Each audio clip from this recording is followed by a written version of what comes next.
AP మాజీ మంత్రి RK రోజా మరోసారి వివాదంలో చిక్కుకున్నారు. ఆమె భర్త సెల్వమణితో కలిసి తమిళనాడులోని తిరుచెందూరులోని ప్రసిద్ధ సుబ్రహ్మణ్య స్వామిని దర్శించుకున్నారు. ఆలయ ఆవరణలో భక్తులు రోజాతో సెల్ఫీలు తీసుకునేందుకు వచ్చారు. అదే సమయంలో ఇద్దరు పారిశుధ్య కార్మికులు కూడా రోజా ముందుకు వచ్చారు.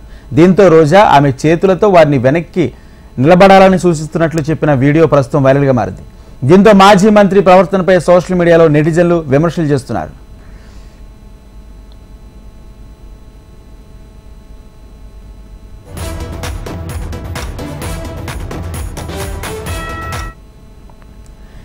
ఏపీ మాజీ మంత్రి ఆర్కే రోజా మరోసారి వివాదంలో చిక్కుకున్నారు. ఆమె భర్త సెల్వమణితో కలిసి తమిళనాడులోని తిరుచెందూరులోని ప్రసిద్ధ సుబ్రహ్మణ్య స్వామిని దర్శించుకున్నారు.